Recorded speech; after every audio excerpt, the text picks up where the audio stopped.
This is In the Middle with Josh and Sarah Siders. We get it. You're probably going through something that's asking you to dig deep, think differently, and hold on against the odds. So these are our thoughts about starting new things, shutting some things down, and being with you, right there in the middle.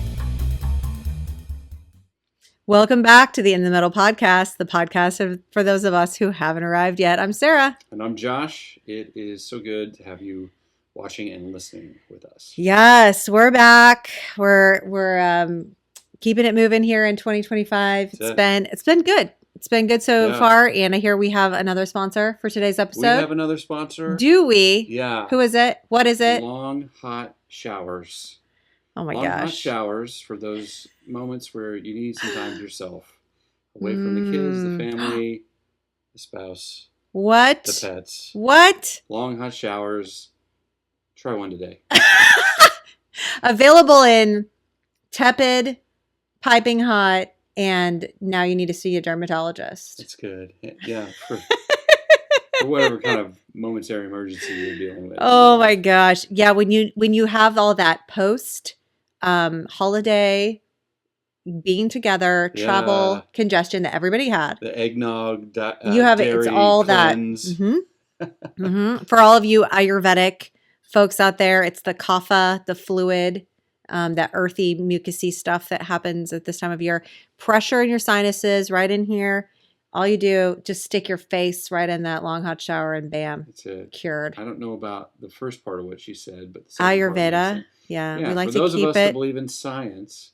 This is 4,000 years old. Okay, so that's there's plenty of science. Chronological snobbery is what that is. I know there's plenty of science to back it up. But anyway, it's very interesting. Anyway, so yes, it is that season, the soggy season. Yeah. So long hot showers. That's right. So we took last week off.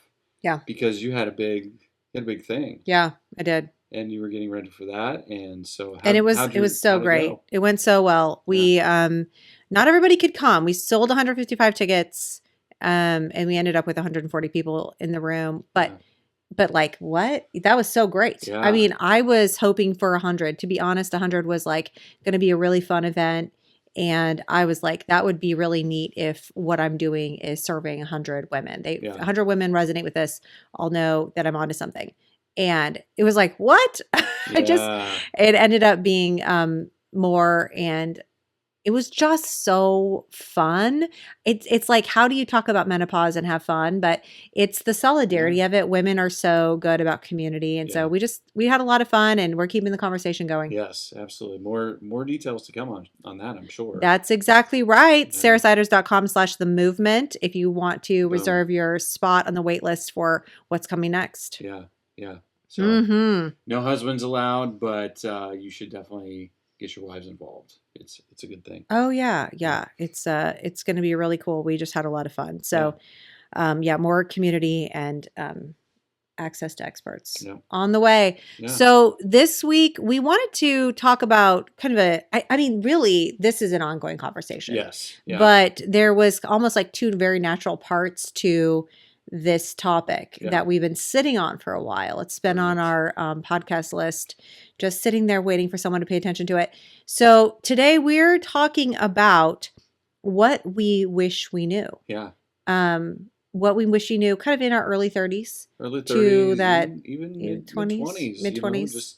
Things about life like I wish I would have known. Like if I could go back and tell my younger self, this is what I would tell them. Yep. And so there's two parts to this, really.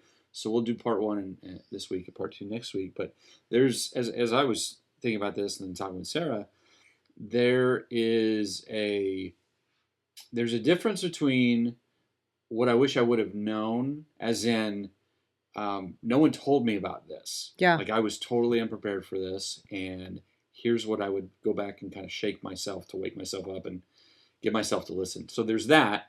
But there's the other part, which is this the one we're talking about today? The first part? Yeah. Like what I wish I would have known, meaning the conventional wisdom is out there. I was just too young and full of myself to listen.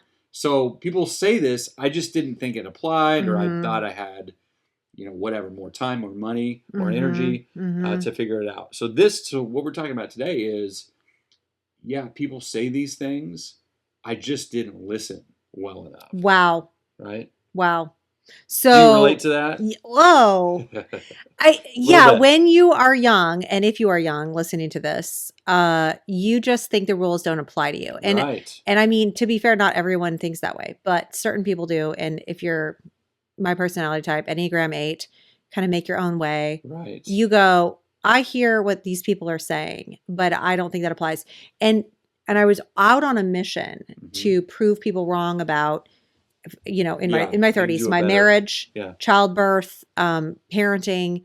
People would say, "You just wait, fill in the blank," Right. and I hated that. And there's always, hated that. There's sometimes this condescension. Yes. And it's like, what am I fighting here? Am I fighting the wisdom, or am I pushing back the That's it. condescension? Yeah. Good. Yep. And Yeah. I was always fighting the condescension. Yeah. And if there was wisdom there, I wasn't willing to hear it because I was so. I mean, so But the again, the gift gets lost in the package sometimes. dude. It's Yup. rough. I know, but it's like, why does everyone feel that? I don't know if people do it as much, but when you're young, people just love to be like, you just wait. I know. It's like, You just it's going to be so wait. bad for you. Yeah, I it's going to can't be wait to see you horrible suffer. when you're in marriage, when you don't even like each other and you're just roommates, when your kids are mean and you are fighting all the time, when your childbirth experience is Yeah. traumatic. Wait till they turn 3. Wait till they get to be teenagers, and it's like, Ew. it's Ew. in my younger charismatic days, it's like, I break that curse off, mate. I rebuke it. I cancel that. get that out of here. Yep. Which I think there is some truth about what you come in agreement, like, oh, it's going to be like that, I guess. For me. Yes, And I it's agree. like, I think That's there's true. some worth in pushing back against some of the packaging of conventional Yeah. wisdom. Yep. But Totally. I think we kind of made this agreement with each other. Mhm. Like, let's not be those older people. Yep. Let's not be the people, like when we're doing premarital counseling, or we officiate a wedding, or we mentor a young couple. Hmm. Let's not be a dream crusher. Right. Like, when you're young, you need some idealism Yes. to get you through. You do. And so It's I a think, it's a propeller. It is. yeah, It's, it it's is. launch. It's not yeah. going to sustain you, but No. it's a good launch pad or propeller. Yes, yeah. it is. So I don't want to be the kind of person that goes around stepping on people Yeah. just because I had it bad, Yeah. right? It's Yeah. like, my job as a mentor sage that I'm trying to be Yeah. is actually go, hey, can I give you a boost? Hmm.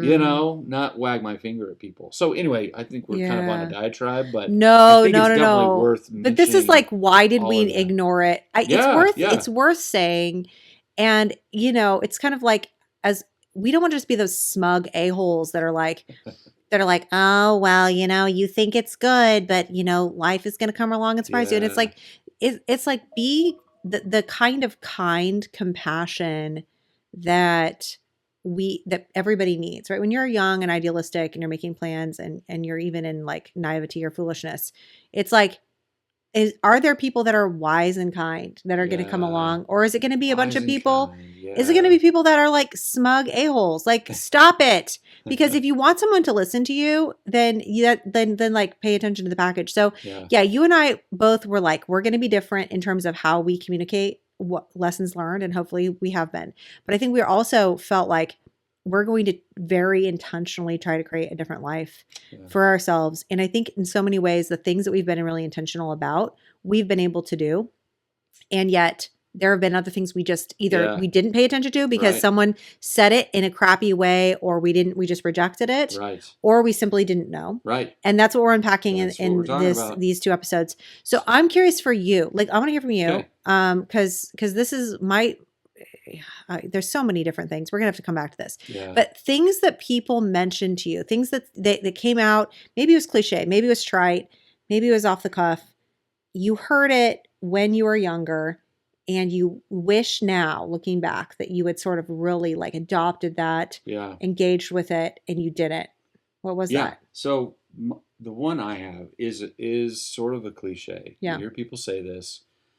The days are long, but the years are short. Mm. And man, is that so true. I Yeah. remember about a year ago, I was doing some digital organizing some digital spring cleaning. That's a thing It's a for some of thing. us. It's a thing. You know, that don't I know have less that. paper things to organize. I have more digital things of like, you know, Spotlight is great, you know, searching on your computer, Mhm. but it is not, yeah, it's not exhaustive. This is your inbox zero guy over here, guys. Yeah, Over right. here, I'm with the That's- 45,000 unread emails. That is not, yeah. Anyway, I'm behind the curve on that. Anyway, so I remember going into my pictures, and, you know, I have the Photos app on my Mac, Uh-huh.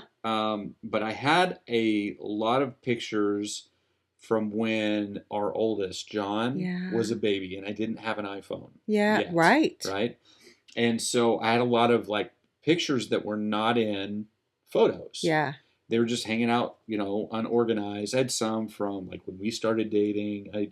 I need to go back and do a more thorough job because I still have more. But I'm kind of like, yeah, I'm gonna add those in. It'll be nice to have those, be able to look back. Yes. So I'm adding pictures in to the Photos app and importing them, and I'm seeing our youngest just grow up. Oh, You know, week after week, jeez. year after year. You know, and it just all at once it hits me. Because then I go and I'm on my phone, I'm gosh. scrolling. Oh my gosh. And a scroll is like a month. A scroll is like a year. It's like Oh, I'm just watching, wow. Holy you know, cow. 2011, 12, and it's just like it just hits me. Because I remember those early days when I was starting out in my career as a pastor. Yeah. You were at Fort Riley. You were in the mental health clinic. Yep. Working there. And I had John first with me. Like it was me at home, me at the office, me, I have, you know, home office. So I'm working from home, working for coffee shops. I've got him in a baby carrier. You know, I've got him as a toddler, and we're like figuring it out, doing, you know, mentorship and coaching and meetings and stuff. And we're making it happen. And then James comes along. Yeah. And so I just remember myself thinking, I wish this would hurry up. And that's my main regret as a dad is just wishing the time when they were little. Yeah. It was so hard. It was. It would have been hard if our roles were switched. Yep. Right? Yep. And I would have come home at the end of the day to you and the kids, and it was just hard. It was just a lot of life building. Yes. You know, late nights, early mornings, kid on each arm, trying to have a healthy marriage and have a social life. And I just remember, you know, gosh, I wish this is so hard. I can't wait till the kids are in school or something like that. Wow. And I look back and I'm like, man, I was so present because I was physically present. Yep. But mentally, emotionally, sometimes I just was not engaged the ways that I am now, the ways that I'm trying to be now. And I just regret like not being as more present and slowed down because I'll never get that time back. Dude. And wow. so the days are short or the days are long, but the years are short. It is so true when, you know, you're doing all the things.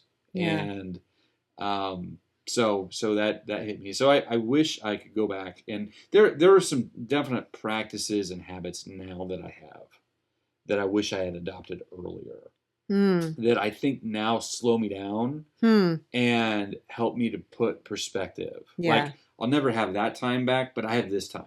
Yes. You know, and I don't want to live in regret. I want to acknowledge the regret and you know, repair where needed and try and make up where needed. But I have this time, and our kids are a great age. They're a really fun age. We're playing video games. You know, I'm still building Legos with James. John wants to go play ball. Yep. Like very active, very engaged, great conversations. They're funny. Yep. They're fun to be around. We get along as a family. We love taking trips together.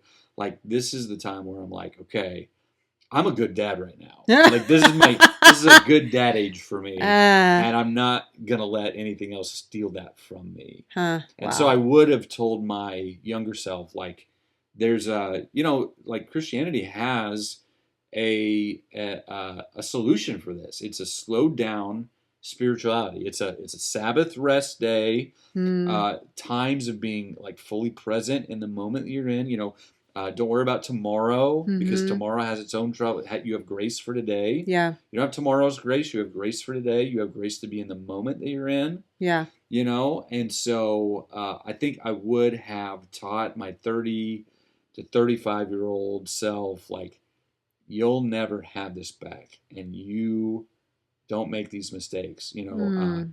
So any 30, 35, 40-year-olds out there, that's what I would say. Like, you'll never have this time with your kids and with your wife back. Yeah.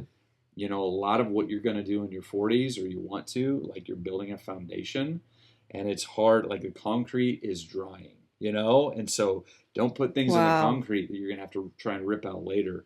That's just, that applies across the board. Yep. Adopt those habits and practices that intentionally slow you down. Like, take breaks with your families, take trips with your families, go play ball, build Legos, build, destroy, build with your boys. That's what they typically do. We build it, we destroy it, we rebuild it.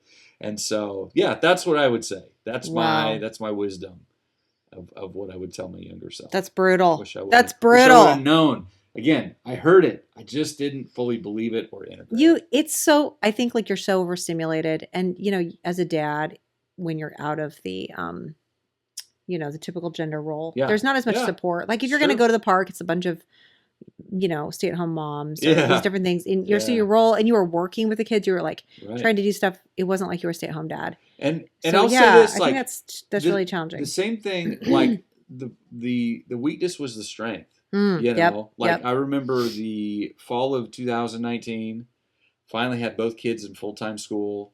You and I celebrated. We're like, wow, this is like, because James was in preschool for a while. It's still not the Yeah. same, Right. but it's like, wow, this is like, we get some time back. Our kids are, hanging out with friends, learning stuff. This is really cool. And then we go into COVID. But we were able to adapt very quickly. Yes, we were. Because I had kids at home with me, Yep. and I figured work out, and it was like, we can do this. Yep. We can do hard things like this. Yep. We already have kind of a template to make this work. It's true. And so you just went the right back weakness to became it. the strength for us, and like you were building your nonprofit. Yep. And so you were doing your thing. I had the kids. We sat at the table, did school in the fall of 2020, Yep.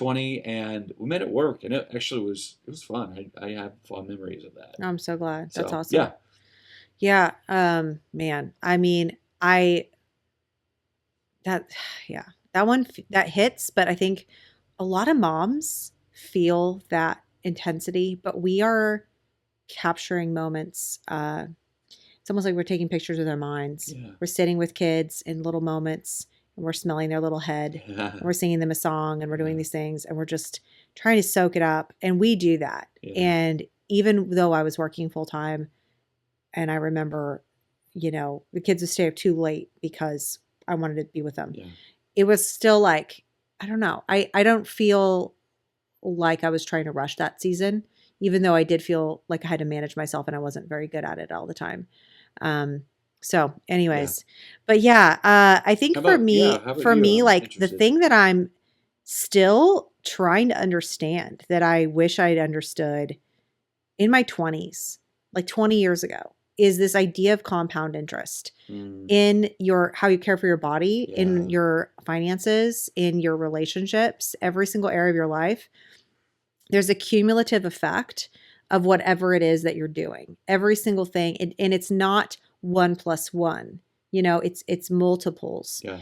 And so when you are, caring for when you're hydrated, you're moving your body, you're feeding it protein, when you're caring for that, when you're, putting your money in something that over time is, 10% averages out, lots ups and downs, Yeah. but Yeah. it's going to be on the growth curve over time. I just didn't understand that. I didn't trust it. I think that I was really in like an anxious scarcity mode, a lot of catastrophic thinking. And to be fair, there's been some big stuff, right? Like in our lifetime, we had 9/11. Mhm. We had the huge recession starting in 2008 when we got married and I was starting grad school.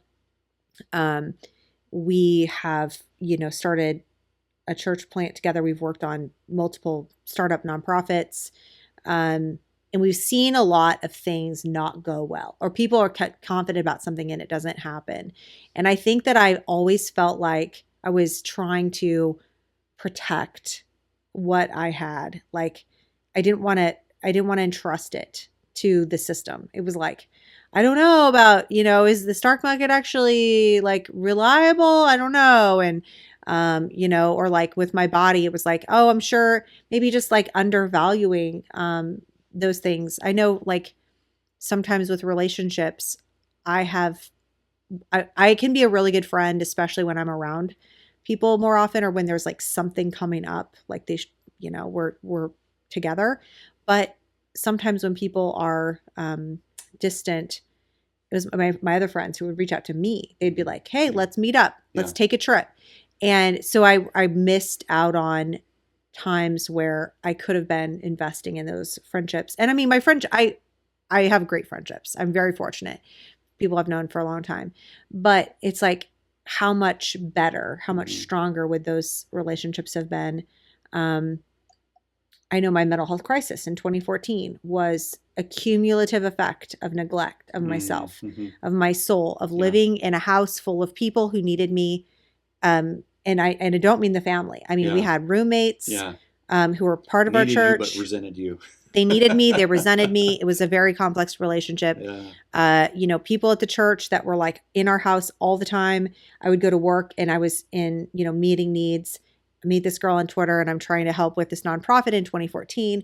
My whole life is just like output. Right. And so I was thinking to myself, if I solve other people's anxiety, I'll be okay. Yeah. Which is what anxiety tells you. Yeah. And it's like, and moms, we're putting out everybody else's fire so that we can be okay. And eventually we realize we have to like curate our own inner stillness, our own inner fire, and manage ourselves. And that's the key, but you don't know that. And so I was just massively neglecting myself. And I felt like a skeleton of a soul, a skeleton of a person. And so it took like me investing and taking seriously my spiritual health, taking seriously my mental health, at some point later seeing a therapist, seeing a life coach. It was like the cumulative effect of neglect caused me to, it took so long to rebuild. It took like, I would be like, okay, I'm having a good day. And then I would think, I guess I don't need to do that anymore. Right. And boom, right back in to the trench. And it was like, oh, I have to rebuild a life and I don't ever get to not do this anymore. Movement this year has become so much more important. I took like a month off with sick blizzard injury. It's hard to get and started, it's like, right? It is, but I feel a deep conviction about that going forward. And so I feel like there's this, it's like training me for the second half of life, like the cumulative effect with movement, having positive interactions with the kids. You're good about being like, let's do a date night, making sure that happens. I don't know. Like my girlfriends were doing like once a month. We finally got in the calendar. One of them was like, let's plan a date every single month and it'll be the same, and it's like, oh, that's so good, duh. So anyway, those kinds of things, like they accumulate and they're there for you if you invest. And if you don't, they're not. Right. And what it's like when they're not there, when your mental health isn't there, when your relationships aren't there, when your finances aren't there, what it's like to just be like swallowed up in the chasm of that. It's a visceral experience. And I've had both, right? When I've invested and when I haven't. And I think I just didn't really understand, especially when it came to like some different financial opportunities that, some that we've taken, but some that we haven't. And it's like, it was because I felt hesitant. I didn't understand. I didn't trust the system and I didn't understand compound interest. But just in general, relationships, health, so many things. It's just like, and I think that's, on Sunday I was asking, part of my teaching was some self-reflective questions. And one of the ones I didn't have enough room to fit it in.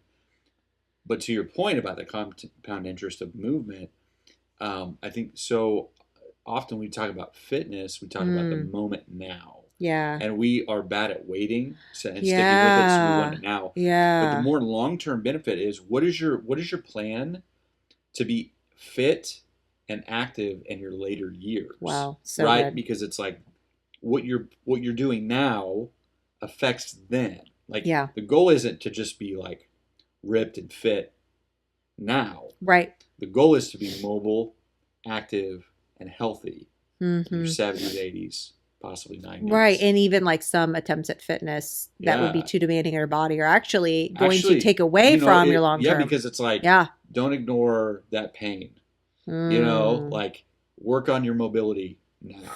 Like do the cardio. Uh, Because keep the pounds off the middle section or whatever, because that all determines holistic yes. health. So Yes. just simple movement, though. I mean, that's Yes. the long term stuff. Be Yep. kind to your Mobility joints, and you know. grip. Yeah. And yep. Yeah. Simple. It is so simple. And you're right. I think having a plan for aging well, when you haven't ever done it, you don't know the Right. limitations that you're going to have. Right. But it's like trusting the fact that something builds over time, that a relationship, that your finances, that your strength, it's like your body becomes accustomed to that. And I think Yeah. some personality types are good at building rhythms, doing the same thing every day. And I saw this ad on Facebook. I don't know, some guy who does ADHD coaching, and he goes, people with ADHD approach each day as if it's brand new. They like, it's like the previous day, they're like, what did I do yesterday? Yeah. If you got up and you had like a routine or someone wrote it out, it's like, it's why you have to tell the ADHD kid, brush your teeth every day, Yeah. because they don't have that hardwired in. It's so challenging for some reason Hmm. to make a routine. And so I think that's another reason, is it doesn't naturally happen for me where I want or am inclined to do the So same you're, thing. like, So I have to, remembering every day. yes, like- every day it's like, what? Oh yeah, I have to do that. And I have to And- like think yeah. through it, all the steps. Now I can get a routine and I can get some pieces to it, but I have to be so protective of it. Yeah. Anything can come and kind of Yeah. mess it up. But automation, anything that automatically Yes. reminds me, like automated contributions to, your different funds or Right, accounts, that stuff, it's like, whew, Set it and forget it. because Yeah. if I have to hold it all in my working memory, it's not going to Yeah. happen. Yeah. And that's true for everybody. But yeah, it's been really interesting to be like, okay, I really struggle with doing something every day. And it's not like a moral thing. Like I'm not a moral failure. It's just like Yeah. how my brain works. And so how do I work with that? Yeah. So anyway, Sure. how do someone like me, build a cumulative effect? Yeah, That's kind of what I'm it's true. saying. It's true. It's good. So That's anyway, good stuff. yeah, Thanks, Sharon. yeah. So again, there's Yeah. more to come. Like More to these are come, yeah. just Stay tuned two for big part 2. ones. Yeah. Yeah. But part 2, we'll be talking about the things we wish we knew that no you one got said, surprised by, that we got Yeah. surprised by. And, we've really been unpacking that over the Yeah. last 6 years Yeah. and integrating that. And so I think we have some good stuff for you. So that'll be next week's episode. So come back for that Yeah. if you want more of this goodness. So things you're reading, watching, or listening to. Yes, I am reading a book called Why Liberalism Failed. Mm. Patrick Deneen, he is a professor, was professor at Notre Dame, at least when he wrote it. And it is about how like classical liberalism, so not necessarily Republican versus Democrat, but classical liberalism, which our government is classically liberal, freedom of speech, freedom of religion, freedom, that sort of thing. Mm-hmm. The conditions under which it is kind of like groaning, Mm. and how it's just a really interesting book. The interplay of individual rights Mm-hmm. and the necessity of the state, right? Mm. That's always in collision. Yeah. But how almost symbiotic they are, Mm. because if the individual is the basic unit of society, which classical liberalism holds to, Huh. then you actually need the state to protect individual rights.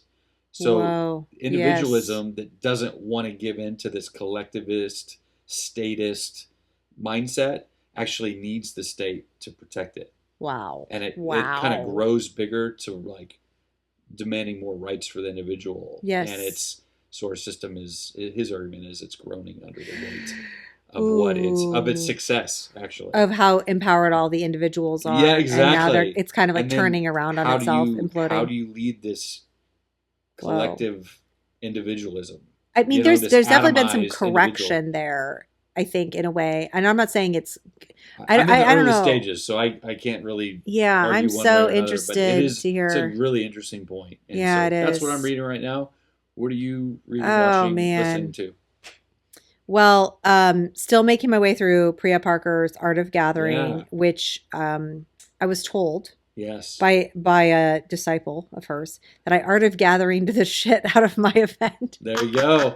I was like, oh, That is high praise. it was high praise. I was like literally beaming right now. But I didn't even get through the whole book. So there's more to be said goodness. about that, and just enjoying my New Yorker articles about, artists and Yeah. book reviews and just culture, Yeah. the stuff that you don't need to know, but it's just Yeah. good for you. It's It's good for your it's soul. good. Yeah. Good. That's So it's awesome. what I'm loving. Things that are saving your butt. Right now, I bought a Rumple blanket, a puffy blanket. I did it for you, babe. Okay. Think like puffer jacket, but it's made It's into a blanket. So a lot Yep. of people take these like camping or like by campfires, stuff like that, Mhm. or instead of like a sleeping bag or something. But it's a Mhm. blanket. It's a puffy blanket. But this is it's a travel size. It's like a mini size. Yes. And so we have a trip coming up, Mhm. and so I just knew like I've got some extra REI points. Kind of had my eye on one of these, and I think Sarah would appreciate having something on the plane. Mhm. And then Probably. we can use it for the beach, on the beach. So it is. It's been cold here. Yes, and it it's has. been saving my butt. It's so funny. It's the funniest thing. He has like a little clasp, and certain individuals in the house have been known to wear it as a cape. Let's just say I'm taking full advantage of all the accoutrements. Accoutrement. Of the Rumple blanket. It is That so very nice. like you're like, I bought this for you, babe, and then you like wear it every day, and I'm like, who? You bought it for who? Classic. And it kind of shrinks down to like you fist can tuck size, it down. Yeah, and so it's like literally your face. You're like, look, it's so tiny. yeah. Anyway, it's I cracks me sit up. here in the mornings, Yes, my you cup do. of coffee, get one kid to school, wait for the other kid to wake up, sit here with my Rumple blanket. I don't want a blanket that toasty. makes noise. That sounds like a windbreaker, like I'm running. I mean, if you sit still, it doesn't make noise. I'm not gonna sit still. Well, I have no problem sitting still. So, Oh, anyway. what's saving your butt?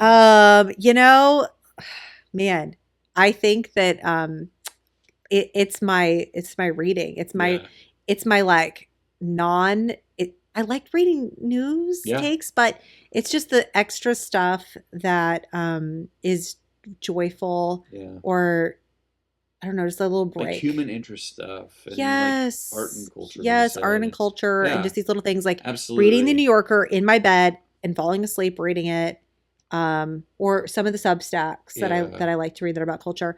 It's just, yeah, I fall asleep to it, and it's like I wake up and I feel pretty refreshed in the morning. Yeah. And I'm like, look at me, Thank you. look at me. Doing the things you love to do and feeling great. Yeah, it's like a great way to fall asleep. is. It Like is. 5 stars. Yeah. Yeah. So that's Good. just like, yeah, I made a reel about it today because I'm so convinced. Yeah. Anyway. That's good. So yeah, that is what is saving my butt today. Good. Yeah. So stay tuned for next Yeah. week where we talk about what we wish we knew, the No One Ever Told Me edition. That's right. Yeah. So we look forward to being with you again soon. Thanks for watching. Thanks for listening. This is the In the Middle podcast with Josh and Sarah Siders. Visit inthemiddlecoaching.co for other resources, courses, and helpful tools.